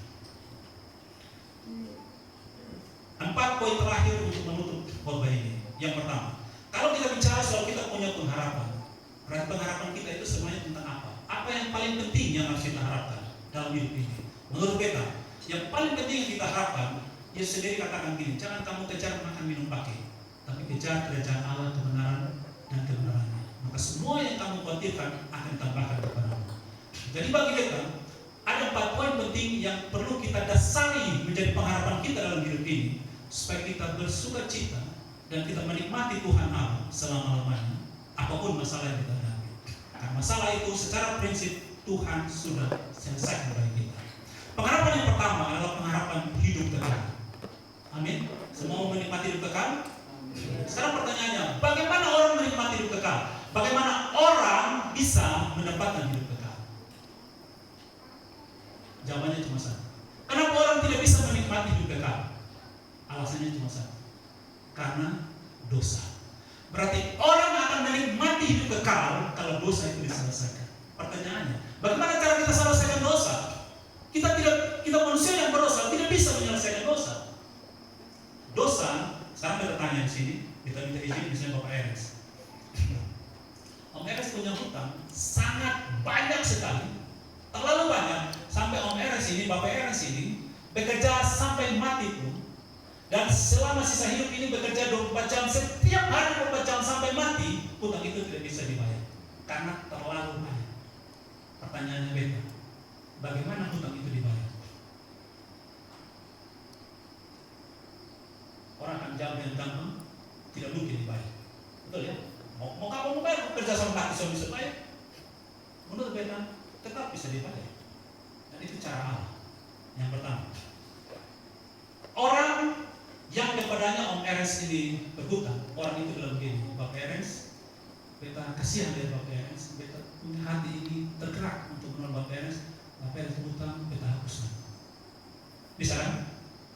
Hutang itu dibayar, selesai. Atau cara yang kedua, ada orang lain yang punya uang banyak sekali, dia bilang, Bapak Eres, dari hati Tuhan gerakan, besok kenal, tapi tiba-tiba disuruh mencari orang ini, dan kita ketemu, dia terbayar Bapak Eres hutang. Terbayar? Terbayar. Itu yang namanya penebusan. Dan itu yang Allah kerjakan bagi kita. Istilah Alkitab, dosa itu sama dengan hutang. Makanya dalam bahasa Inggris, doa Bapak kami, minta izin bahasa Inggris bilang begini, and forgive us our debts. Debt itu sama dengan debt collector. Ampuni hutang-hutang saya, seperti saya mengampuni orang yang hutang pada saya. Dosa itu hutang. Allah menghapus hutang kita. Betul ya? Menurut 1 Korintus 6 ayat 20 bilang begini, sebab kamu telah dibeli dan hartanya telah lunas dibayar, karena itu mulai karena Allah dengan tubuh. Kita punya hutang dosa ini sudah lakukan di Versailles. Selesai, Yesus katakan, selesai. Cara penebusan siapa penebus kita? Yesus Kristus penebus kita. Dia tebus kita. Dan kita semua, dosa kita sudah diampuni. Amin. Kalau ada iblis, setan goda kita untuk lu tahu jahat, lu sudah mungkin dosa bisa diampuni. Iya, tapi Yesus sudah ampuni dosa saya. Saya memang tidak bisa hapuskan dosa saya. Saya tidak bisa bayar, saya tidak bisa buat apapun untuk membayar dosa saya. Tidak bisa. Tapi Yesus sudah membayar bagi saya di kayu salib. Nah, dengan dosa diampuni, maka kita diberi keleluasaan dapat hidup kekal. Makanya di Yohanes 3:16 dia bilang, karena begitu besar kasih Allah akan dunia ini sehingga karuniakan anaknya yang tunggal, supaya barang siapa yang percaya bahwa dia sudah mati bagi kita, beroleh hidup yang kekal, tidak binasa. Dia sudah ampuni kita, dia jadi tebus bagi kita. Berarti kita semua punya kesempatan dapat hidup kekal. Sekarang, bagaimana caranya dosa diampuni? Kalau zaman perjanjian lama, orang berdosa, mereka harus bawa korban ke bait Allah untuk disembelih. Korban itu harus berdarah. Kenapa? Karena dalam darah ada nyawa. Jadi nyawa dalam darah itu menggantikan nyawa orang ini yang harusnya mati. Jadi dengan darah tertumpah, maka dosa orang itu diampuni. Tapi sekarang kita semua beribadah tiap hari, tiap minggu, tidak ada darah yang tumpah. Kita ada punya pengakuan dosa, tapi tidak ada darah yang tertumpah. Lalu darah siapa yang ditumpahkan? Darah Yesus Kristus. Jadi jaminan pengampunan dosa kita adalah darah Yesus yang tertumpah. Dalam perjamuan kudus Yesus katakan perjamuan terakhir, inilah cawan perjanjian baru, darah perjanjian baru, telah ditumpahkan bagimu. Ibrani 9 ayat 22 bilang begini. Ibrani 9 ayat 22, tanpa penumpahan darah tidak ada pengampunan.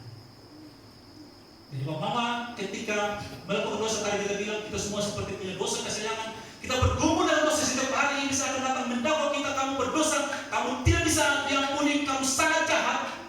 Percaya, pengampunan kita diterima oleh Bapa di surga hanya karena darah Yesus Kristus. Ketika kita datang kepada Bapa, makanya kita datang kepada Bapa dalam nama Yesus Kristus. Saya datang kepada Bapa di surga. Itu jaminan bersama Tuhan kita. Yang kedua, pengharapan akan masalah atau beban hidup. Sekarang saya tanya Bapak semua, dari mana kita tahu satu masalah itu besar atau kecil? Apa ukuran ini masalah besar atau kecil? Orang bilang begini, masalah sepele selalu tahun 2000. Lalu masalah yang besar seperti apa? Menurut kita, ukuran masalah besar itu adalah siapa yang datang selesaikan itu masalah. Kalau tiba-tiba ada orang mencuri bebek di tetangga sini, tidak mungkin itu tetangga pilih Kapolri.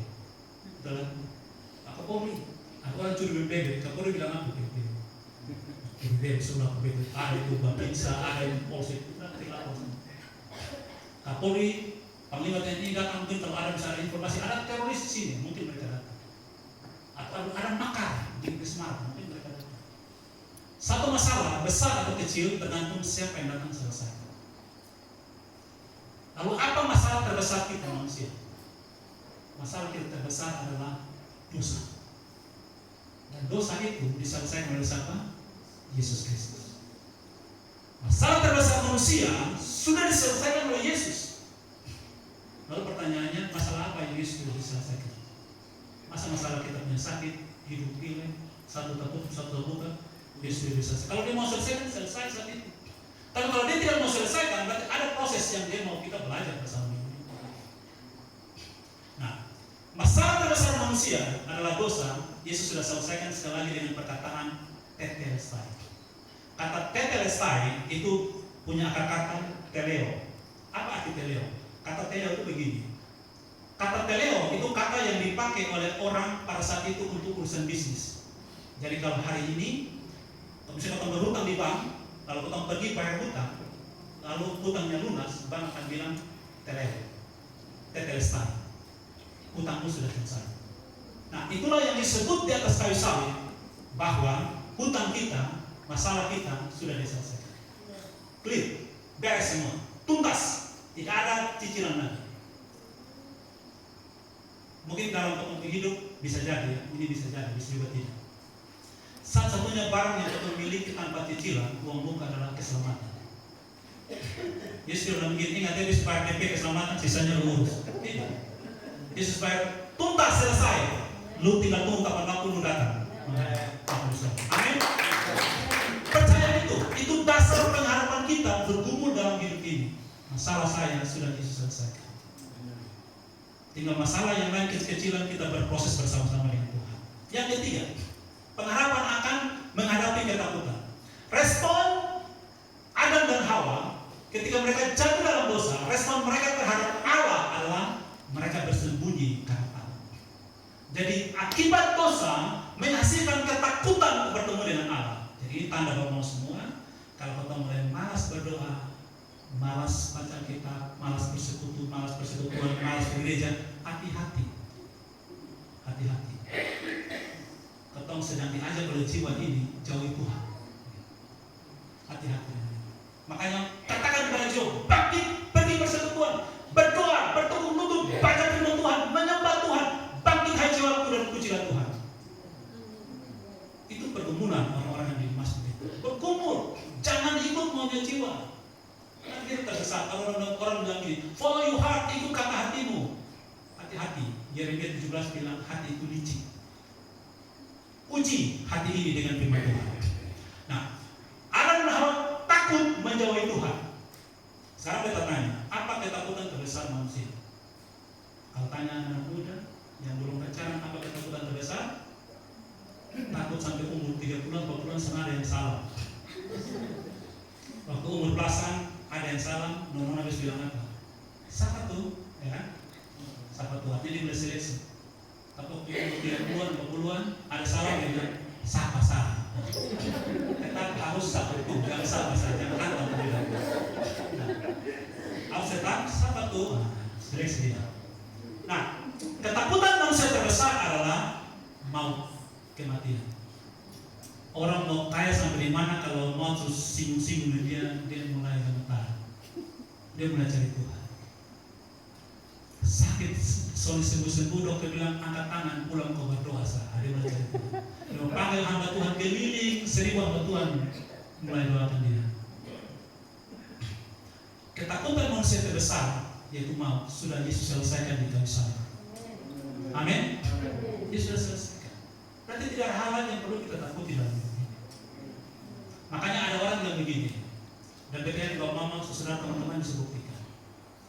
Kalau masalah kita 100%, kita takut, maka ketika kita hadapi, kita akan bilang begini, sudah sama tapi takut, percuma tapi takut. Saudara, biasanya yang terjadi itu cuma 30-40%. Fakta sebenarnya. Jadi kata orang psikolog biasanya bilang begini, ketakutan manusia yang sebenarnya itu hanya sekitar 20-30%. 70% itu adalah kecemasan. Kecemasan itu ketakutan yang tidak perlu, karena kita mulai besar-besarkan masalah ini. Makanya betul saya bilang begini, kalau punya masalah jangan lihat masalah itu. Lihat masalah itu jadi kelihatan lebih besar seperti bayangan, lalu kita jadi seperti kecil dan Tuhan itu seperti tidak ada artinya. Tapi pandanglah kepada Tuhan, maka kita akan lihat Allah yang besar itu, dan masalah kita itu lebih kecil dari Allah itu. Itu butuh pergumulan. Makanya bicara pada jiwa ini, carilah Tuhan. Masalah problem, berharaplah kepada Allah, penolongku dan Allahku. Aku akan berharap lagi kepada Dia. Jangan dengar jiwa ini, omong dengan jiwa itu. Sembahlah Tuhan, percaya pada Tuhan. Itu harus kita kumpulkan setiap hari. Nah, Adam dan Hawa, mereka takut kepada Allah, mereka lari meninggalkan Allah. Tapi ketika Yesus mati di kayu salib, Dia katakan tetelestai, sudah selesai. Lalu apa yang terjadi? Tirai bait Allah terbelah dua dari atas ke bawah. Kenapa tidak terbelah dari bawah ke atas? Kan lebih seru kan dari bawah ke bawah. Tapi kenapa terbelah atas ke bawah? Tirai bait Allah itu sangat tebal dan tinggi. Jadi orang kalau sobek atas itu kayaknya tidak mungkin. Dan dia tebal sekali. Jadi kalau sobek dari sendiri dia itu kayaknya agak mustahil. Nah, terbelah dari atas ke bawah menunjukkan bahwa itu pekerjaan Allah. Setelah dia terbelah, teman tahu di bait Allah itu ada punya 3 ruang, pelataran, kudus, maha kudus. Ruang maha kudus ini hanya boleh dimasuki oleh imam itu 1 tahun 1 kali, dan itu pun tidak sembarang orang, hasil undian, artinya pilihan Allah. Nah, ketika tirai bait Allah terbelah dari 2 dan atas ke bawah, atas perbuatan Allah, berarti siapapun bisa melihat Allah. Yesus sudah selesaikan masalah itu. Yesus sudah selesaikan ketakutan itu, sehingga kamu tidak perlu lari dari Allah. Kamu memandang Dia. Menurut Ibrani, dengan darah anak domba kita punya keberanian masuk ruang maha kudus. Menurut pengakuan Daud dalam Mazmur 139, dia bilang begini, kemana aku dapat lari darimu? Mau ke dunia orang mati pun engkau ada di sini. Ke seberang laut dan ke arah sana, saya tidak bisa lari dari Roh. Karena memang kita tidak bisa lari dari Dia. Jalan sudah dibuka. Karena itu berharaplah kepada Allah. Yang terakhir, Bapak-Bapak, pengampunan. Yang keempat tentang pengampunan, kelayakan dan kebenaran. Seringkali kita bergumul begini. Ketika kita berdoa minta ampun, Bapak Mama Saudara pasti pernah berdosa, pernah berdoa minta ampun. Setelah doa minta ampun puas atau tidak? Kayaknya mungkin ada yang puas, saya rasa kayaknya belum beres, terus minta ampunan. Kita harus minta ampun 10 kali baru Tuhan ampuni. Pengampunan itu bukan tergantung dari berapa kali kita doa minta ampun. Karena pengampunan itu hanya akan terjadi kalau ada darah yang tertumpah. Itu dasar pengampunan. Nah, tertumpah sudah darah siapa? Yesus Kristus. Sudah selesai. Jadi kita datang kepada Tuhan karena darah Yesus Kristus. Yang ketiga, ada yang berpikir bahwa Tuhan kita berdosa hidup tidak layak lagi. Kita sudah layak lagi. Kelayakan kita ini sudah dilayakkan oleh Yesus Kristus. Dengan tirai bait Allah terbelah jadi 2, artinya kamu layak melihat Allah di situ. Atau sudah dilayakkan. Kotong sudah dibenarkan di hadapan Allah. Jadi kalau kotong diberikan hak untuk dapatkan hidup yang kekal, bukan karena usaha kita, karena kita dibenarkan oleh Allah. Kita dibenarkan bukan karena perbuatan kita. Kita dibenarkan karena darah anak domba Allah sudah tertumpah. Hutang kita kita contoh Meres punya hutang sekian banyak. Meres tidak perlu kerja apa-apa. Duduk diam saja. Hutang saya hapus. Saya bayar hutang. Selesai. Kita hanya terima. Meres cuma butuh satu. Beta percaya bahwa hutang sudah dibayar oleh Tuhan. Beta percaya bahwa hutang sudah dihapus oleh Tuhan. Makanya Efesus 2 ayat 8-9 dan begini. Sebab karena kasih karunia kamu diselamatkan oleh iman. Itu bukan hasil usahamu. Jangan ada orang yang sombong. Itu bukan hasil jerih. Itu kasih karunia. Apa arti kasih karunia? Kasih karunia itu adalah begini. Kasih karunia adalah orang yang memberi tidak punya kewajiban memberi. Orang yang menerima tidak punya hak untuk menerima. Itu kasih karunia. Jadi kalau ada perbuatan ditambahkan kepada kasih karunia, namanya bukan kasih karunia lagi. Kasih karunia bahasa Latinnya gratia, atau orang biasa bilang gratis. Sekarang kalau orang beli pohon Natal lalu dikasih lilin, bilang gratis. Lilin ini orang bayar atau tidak? Tidak. Kalau orang bayar lagi namanya bukan gratis. Itu upah dari pembayaran kita, upah dari jerih payah kita. Jadi namanya kasih karunia berarti tanpa campur tangan sedikit pun dari manusia. Nah, keselamatan itu kita terima sebagai kasih karunia Allah. Kita sudah terima. Efesus 8 sekali lagi bilang terima dengan iman di dalam Kristus. Nah, karena itu Bapak semua ajak kita untuk kita yakin kita semua punya pergumulan dalam hidup ini. Kita tadi lihat ayat berkali-kali ditampilkan dalam tema kita pengharapan dalam Roma 12 ayat 12. Bersukacitalah dalam pengharapan. Tekun dalam doa. Bertekun ketika kita jatuh, bangun lagi, jatuh, bangun lagi, jatuh, bangun lagi. Atau mungkin kita gambarkan seperti orang mabuk. Orang mabuk, dia tahu dia berumah di sana. Dia tahu dia berumah di sana. Dia lagi mabuk nih, jalan tak baik-baik, jatuh, bangun. Tapi dia tetap dia punya jalan. Dia sampai rumah sana. Ya, sampai. Walaupun kita bantu yang jatuh, bangun, jatuh, dia jalan sampai. Jadi kalau ini mungkin hidup ini seperti orang mabuk, bergumul untuk ikut Tuhan, tapi jatuh bangun jalan lagi, jatuh bangun jalan lagi, jangan menyerah. Kita akan sampai di titik akhir bersama dengan Tuhan. Mau semua ingat, kita sebagai orang Kristen hidup di hadapan Allah itu sebagai anak kecil. Makanya Yesus sering pakai perempuan anak kecil. Tapi hidup di tengah-tengah dunia ini sebagai orang dewasa yang tidak cengeng. Sedikit-sedikit mundur sesudah. Dapat tantangan sedikit, bangun lagi dari rumah. Di tengah-tengah dunia hidup sebagai orang dewasa, tapi ketika datang kepada Tuhan sebagai anak-anak. Anak-anak di Tuhan. Ibrani 13 ayat 5, janji firman Tuhan, aku tidak akan sekali-kali meninggalkan engkau. Nah, kiranya firman Tuhan ini menjadi kekuatan bagi kita semua untuk terus berharap kepada Tuhan, bersemangat. Di dalam momen Natal ini Tuhan sudah berikan kepada kita keselamatan dalam Yesus Kristus secara cuma-cuma. Kita bersyukur dan atas keselamatan itu kita berharap kepada Dia di dalam semua pergumulan hidup kita. Boleh kita ajak kita semua bangkit berdiri. Kalau mesti tahu lagu sujud di altarnya, tahu? Sujud di altarnya. Mari kita bangkit berdiri di hadapan Tuhan sambil tenang di hadapan Tuhan. Dan mungkin ada dari kita yang mengingat-ingat pemberitaan firman Tuhan lagi menjadi kekuatan dan pengharapan kita di hadapan Tuhan.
setelah dengar firman Tuhan sekali lagi, hatimu digerakkan oleh Roh Kudus untuk didoakan, membutuhkan dukungan doa.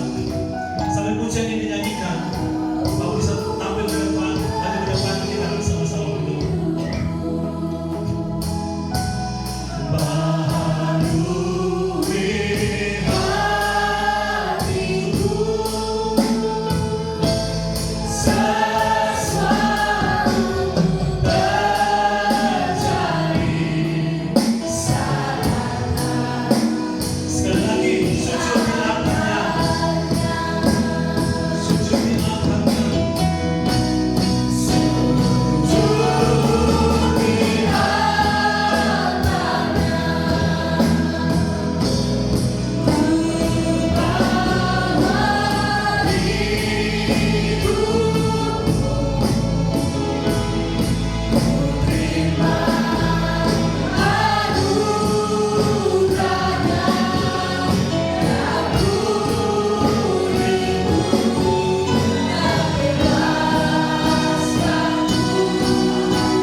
Dibaharui setiap hari oleh Dia, supaya kita menjadi seperti yang Dia mau.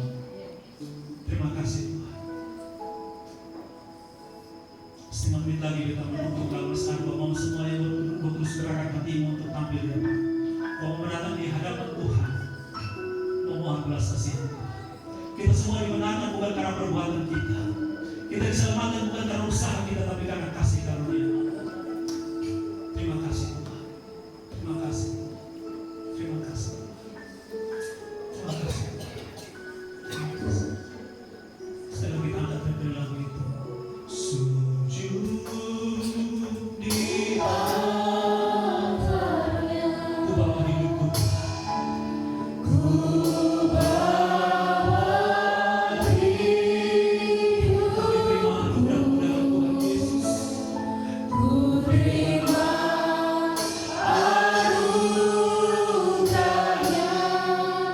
Dia puriku dan bebaskanku. Dia ubah hidupku,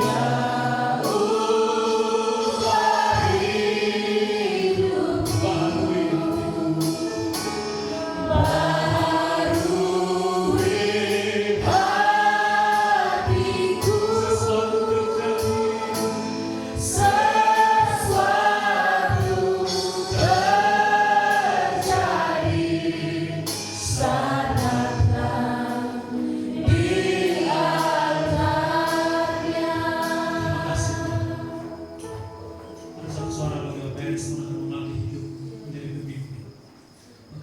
Tuhan 1 Yohanes 4 ayat 7 sampai 10. 1 Yohanes 4 ayat 7 sampai 10 bagi Yohanes untuk kumpulkan di hadapan Tuhan, terus bertumbuh di hadapan Tuhan, menjadi pemimpin yang berkenan kepada Tuhan. Bapa, semua kami yang ada di sini khususnya bagi anak-anakmu yang tampil di depan. Mereka anak pilih. Mereka maju bukan karena hambamu, hamba orang berdosa dan terbangsa mereka. Tapi kalau Roh Kudus bicara di hati mereka, mereka maju, membawa diri mereka di hadapan Tuhan. Tuhan yang berproses kepada mereka lebih dalam. Jika ada keraguan-keraguan karena pengharapan mereka kepada Tuhan, Tuhan berikan jaminan bahwa pengharapan mereka tidak akan mengecewakan mereka. Pengharapan kepada Tuhan, mereka tidak perlu malu berharap kepada Tuhan. Tuhan teguhkan. Kalau hati yang mulai dingin, suam-suam, karena begitu berat pergumulan hidup, kekecewaan dan kekecewaan mereka alami, buat mereka kuat untuk berharap kepada Tuhan, bersuka cita. Terima kasih Tuhan, terima kasih dalam nama Tuhan Yesus. Bagi anak muda sekarang ini, anak muda kalau hatimu digerakkan boleh angkat tanganmu dimanapun kamu berada. Tuhan mau pakai hidupmu di dalam Tuhan. Tuhan ajar kamu untuk bertobat setiap hari. Saat ini mungkin kamu sudah bertobat, tapi Tuhan mengajar kamu bertobat lebih lagi setiap hari. Atau saat ini kamu belum sungguh-sungguh bertobat, masih bermain-main dengan dosa, masih menikmati dosa itu. Malam ini bertobat di hadapan Tuhan. Serahkan itu kepada Tuhan. Bagi anak muda, kalau kamu serahkan hidup kepada Tuhan, boleh maju ke depan saat ini. Bagi anak muda yang Tuhan gerakan hati, boleh maju ke depan. Bawa hidupmu kepada Tuhan. Terima kasih Tuhan, semua kami saat ini. Dimanapun Bapak berada, kalau kamu dengarkan suara Tuhan, angkat tanganmu di tempat masing-masing.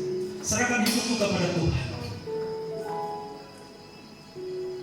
Taruh tangan kananmu di dada dan serahkan kepada Tuhan. Dan Tuhan, inilah hidupku. Malam ini aku serahkan kepada-Mu. Terima kasih Tuhan. Segala hormat dan kebenaran hanya bagi-Mu. Kami percaya dalam nama Tuhan Yesus Roh Kudus menyinari semua yang ada di sini.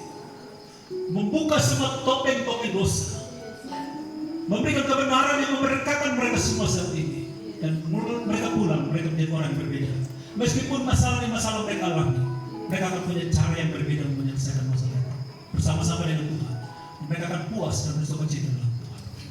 Terpujilah nama-Mu sampai selama-lamanya. Terima kasih banyak Bapa di surga. Ini kami yang segala pergumulan hidup kami bawa kepada Tuhan. Terpujilah nama-Mu sampai selama-lamanya. Dalam nama Tuhan Yesus kami mengucap syukur dan berdoa. Haleluya, haleluya, haleluya. Yang percaya katakan amin. Jangan duduk, balik semua.